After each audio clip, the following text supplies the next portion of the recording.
Hey, Turnbuckle King here. Got another good episode of WWE Live Show Commentary reaction of Monday Night Raw for the November 20th episode. We'll cover Monday Night Raw tonight and WWE Survivor Wars games, little preview. Stay tuned, more will come.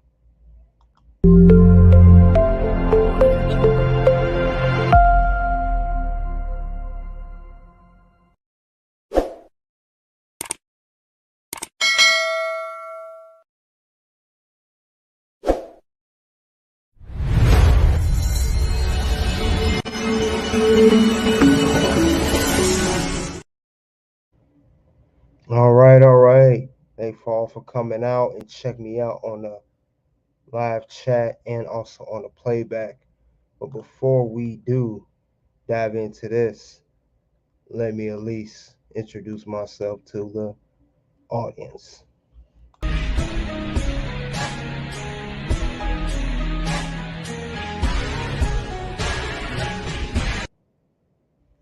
All right, so tonight was Monday Night Raw, very good episode. Um, it's a good things we're going to cover right now of Monday Night Raw. Very good stories being developed here, but a lot more. But not surprising, this is the last Raw before WWE War Games, which is Saturday, November 25th in Chicago. Definitely good. But other than that, we'll go down the timeline, see what's going on. So let's do that right now.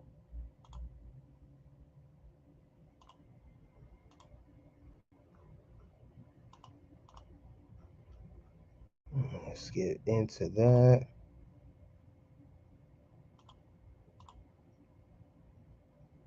All right. Before we start, salute squad. Salute to you, good bread. Thanks for coming out. Let's go over Monday Night Raw, shall we? Now, Drew McIntyre, you know, they said that we're gonna get a new theme song for Monday Night Raw. It was reported earlier, so they didn't do the intro, but it started off with Drew McIntyre saying that he's not Dominic Mysterio. People need to listen to what you're gonna say. That was a shot at Dominic. He said in a promo that he is with Judgment Day for the War Games match, but he still don't like Judgment Day at all, and he's not with Judgment Day, importantly, as a faction. So Drew McIntyre, I like how this went with the whole story. I'm a heel, but I'm not on their side either. He's going to be his own man. So that's how that was determined. Um, Salute CeeLo. What's going on, brother? Thanks for coming out. Meanwhile, he said that, and it's gonna be interesting where this heel turn goes with Drew. He told the crowd, if you know me for 20 years, you know who I am. If you don't know me by now, I don't care. That means you ain't with it. Very good heel promo. I like that. Very good heel promo. Very good heel promo by Drew. Very good way to kick off Monday Night Raw. And definitely an awesome one. And I'm awesome! I'm sorry, say 16 years, not 15, 20, 16 years. And he talked about, like I said, it was a great promo by Drew. I'm getting tired of this. I know it's a story that they're developing. I'm getting real tired of you mentioning the bloodline. They cost me my championship at Clash of the Castle. You know, he's Scottish. I'm getting tired of him talking about that. Like Seth Rollins told him a couple weeks ago, you are not the only guy screwed out by the bloodline. Many others have got screwed. Sami Zayn was one of them. Kevin Owens many times. And of course, recently, LA Knight at Crown Jewel.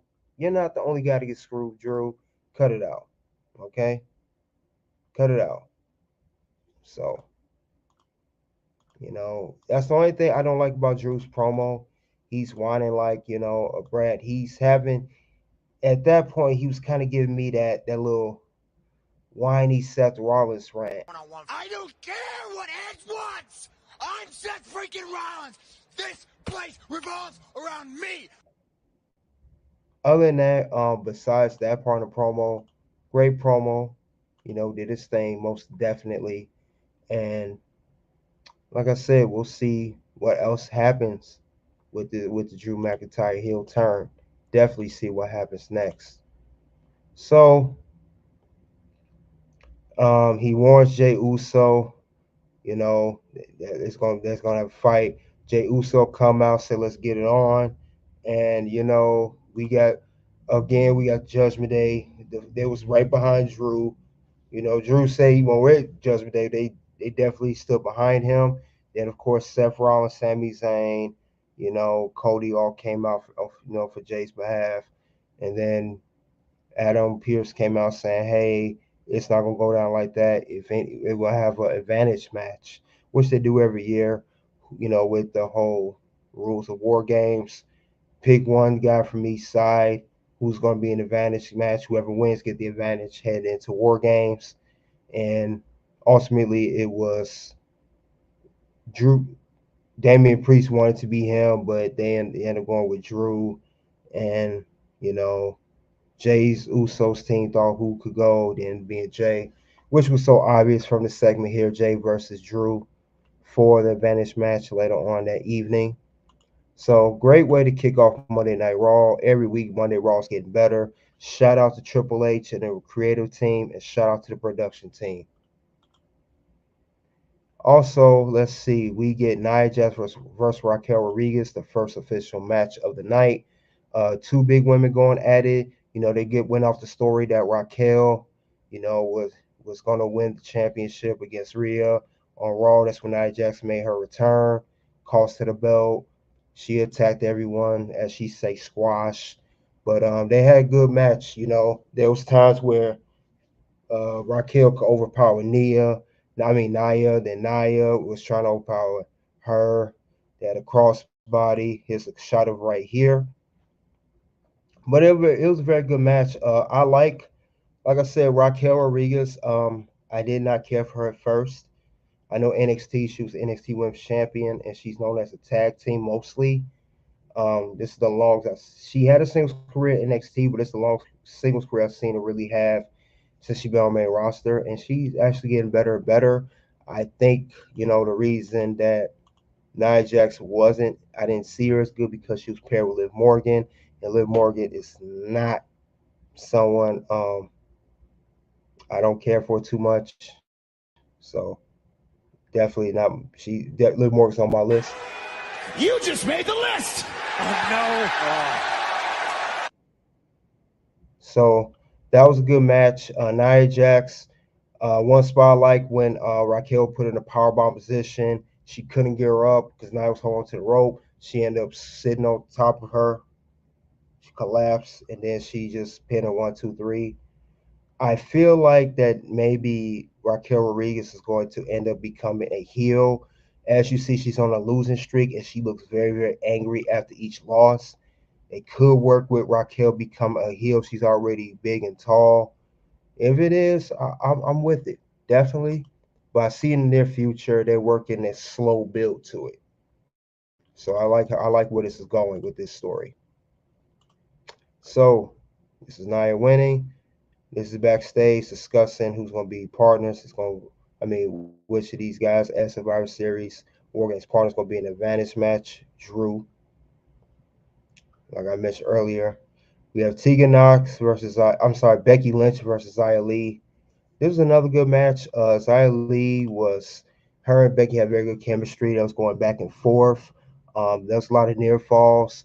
I like how Xia Li kept reversing a manhandle slam. She did an arm drag or pushing her off, pushing to the side. Very good match by these ladies. I like Isaiah went for the kick, and right here, Becky counters to a pin. This was a very good match. Becky tried to go for disarm her, and she Xia Li trips her face first, goes for a spinning kick. Like I said, these women had a very good match. I like the rivalry going.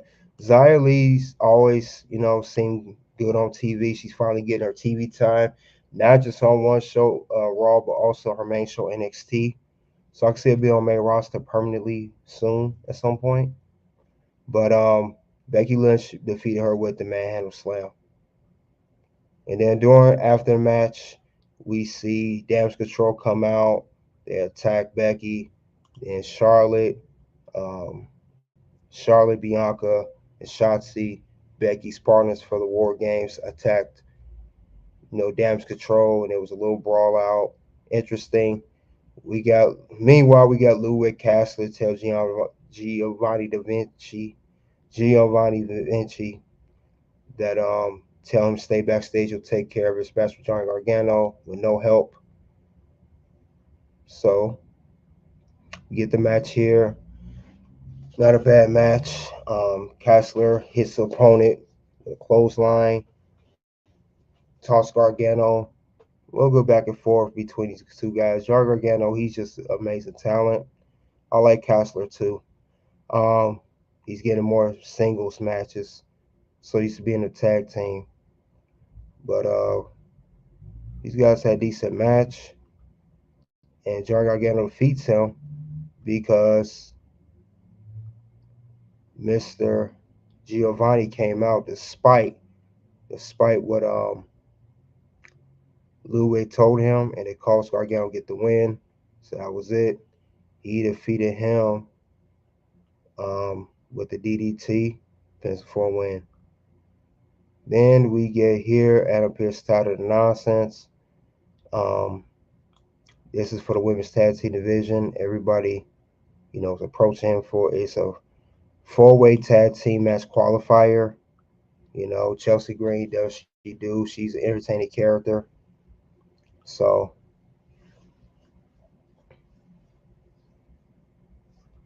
and it's gonna be these teams of we got the team of Maxine Dupree and Ivy Now. We got Katana and Kaden Carter and Indy and Candice LeRae. And then Natalia and Tegan Knox. Then we have Shayna and Zoe crash their little lounge backstage. Zoe confronts about she won the title. If she spots no one get away with Stark did crash in the group's lounge. So interesting. This was a good tag team match. The end, I like this part. Kaden Carter and Katana Chance had very good chemistry. I saw that NXT. There was points where even Ivy and Maxine Dupree worked together as a team. They both seem like Maxine's getting better, Maxine Dupree, but it ended up being Tegan Knox and Natalia winning the match, and they're going to challenge Chelsea and Piper for the women's tag team titles. And then we get a backstage segment here. Gunther's mad at Ludwig again. He's mad at him every week. I just Imperium's gonna break up soon. They need to end that. Gunther act like he don't need him no way, and Ludwig is tired of being mistreated. So it's gonna be over. And I can feel like it's gonna be maybe a ride between Ludwig and Gunther. Maybe Ludwig will give Gunther some work. You about to get that work, son. But that's where this is headed. And Ludwig is always getting chastised while Giovanni gets praised by Gunther. Gunther's head out to a segment with The Miz. The Miz get their little four-way tag match next week. So, and again, we got Nick Aldis confronting Adam Pearce backstage. Um, then we have Miz and Gunther have a final confrontation. Gunther making fun of Miz, saying a joke. Miz say we doing it for 20 years. He said people that held that championship. Great promo by the Miz. Talked about, hey, we had Macho Man Randy Savage, we had Rick Rude, we had many others held that championship, and he idolized them. Then you got Gunther saying they bullied the Miz. He pushed the Miz, pushed him around. And, Miz attacked the back and hit with Skull Crusher finale. Awesome segment by both men and awesome way to work up to their Master Survivor Series. Definitely awesome. And I'm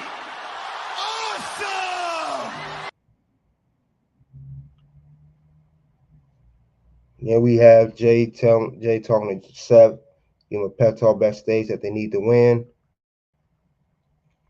And we have another good match. Chad Gable versus Shinsuke.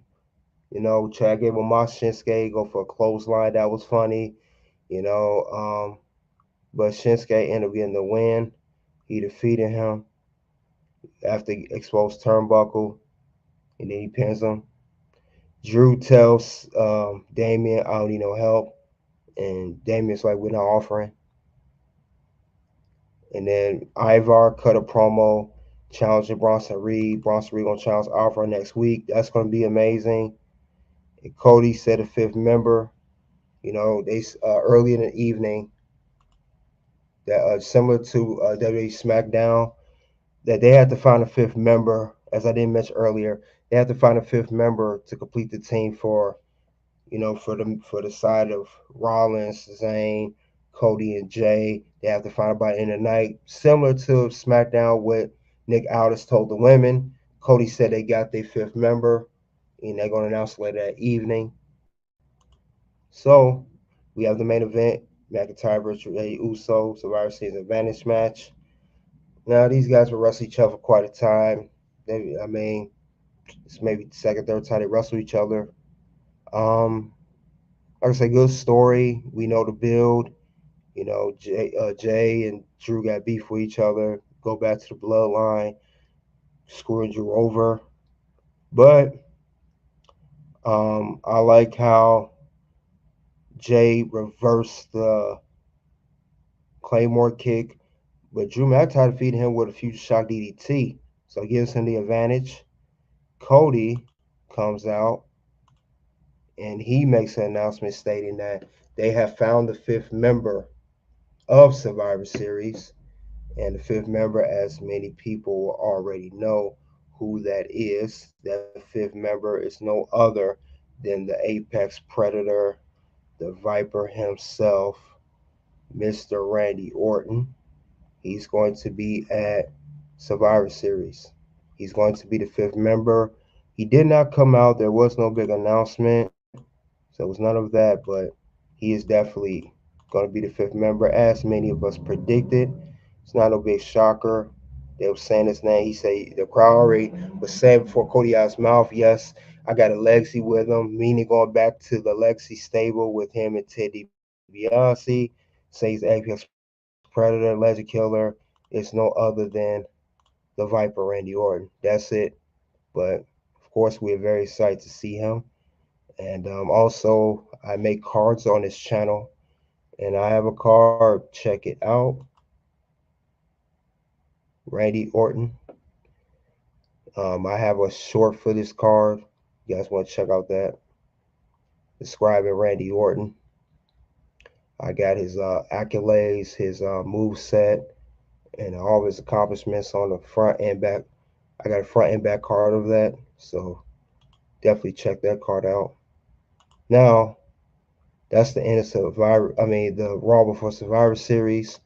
Let's switch gears a little bit since this is the Raw before Survivor Series. We'll get into that more. So let's talk about Survivor Series. So we have Survivor Series this Saturday in Chicago. Go over a few matches and the match card thus far, and we'll give my predictions. A quick prediction.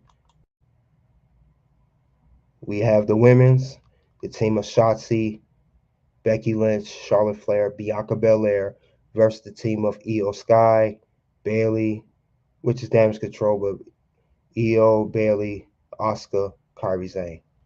So that is the team for the women's. Of course, I believe the team of Becky, Charlotte, Bianca, and Shotzi is going to win that one. This will be a great match because it feel like on MXT, you got Io, Asuka, and Kairi Sane on the same team. I would want for them to win, but I know they're going to give the win to the other women, Becky, Charlotte, Bianca.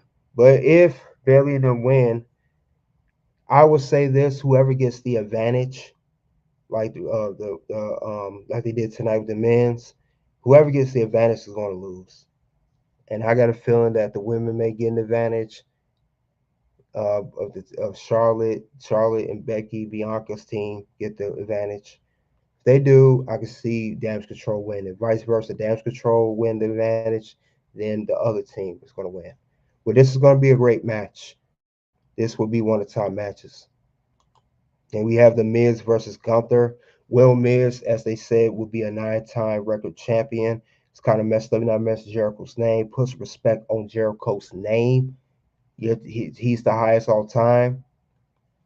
And I believe Miz could walk out with the belt because of that record, because of the accolades. He would tie with Jericho. They're not saying he's tied, but he'll hold the championship as many times as anyone. And it would end Gunther over 530-day reign. This would be a good, but I don't think he should be the guy to beat it. Still should be Chad Gable. So that's my opinion. Next, we have the WWE Women's World Championship match. Rhea Ripley, Mommy versus Zoe Stark. Zoe got a good chance of beating Mommy, but I don't think she will. I think Rhea's going to continue her championship run. I think she's over 200 days, 225 days or something like that. Maybe 230 something now. Mommy for the win. And of course, what I just announced, we have Survivor Series men's side. We got Randy Orton, Cody Rhodes, Jey Uso, Seth freaking Rollins, Sami Zayn versus team of the Judgment Day, minus Drew, JD McDonough, Damian Priest, Dominic Mysterio, Finn Balor, of course, Drew McIntyre. This is going to be interesting. Randy Orton's first match back since May 2022, so about a year and a half now. He's come back at a major event, Survivor Series. As people know, he's been training for months. There was reports to him, of course, at the Performance Center back in, I want to say, July, August. So he's been training for months. You know, don't know who he's training specifically, but definitely it's going to be a good event. I can't wait for that to go on. It's going to be a good little Survivor Series preview. But this is the early match card so far. I think it's going to be a very, very good Survivor Series, maybe top last year. Despite Roman Reigns not being there, it's going to be good, very good. So, like I said, this match in the women's is definitely going to be good. And for Raw tonight, Raw was good. As the Drew, the being a crybaby about the bloodline screwing him over, kind of over repetitive. Um, I'm getting tired of the whole, you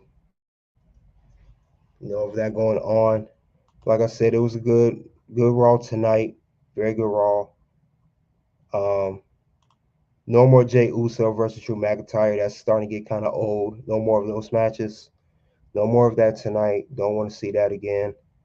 So that's getting old too. But other than that, Raw's been hitting all cylinders like no other. And that's all I have regarding WWE Live Show Commentary reaction. You guys in the live chat and in the playback in the comment section, let me know what you think of Raw tonight. What do you expect of WWE War Games coming up? Or what do you think they could have done with Raw tonight? What could have been changed? What could have been done for the better? Soon, two videos will pop up. A Town Down, the rise and fall of Austin Theory documentary. Next video will be WWE SmackDown November 17th special moments. And that is all I have. Champions going to head out for the evening.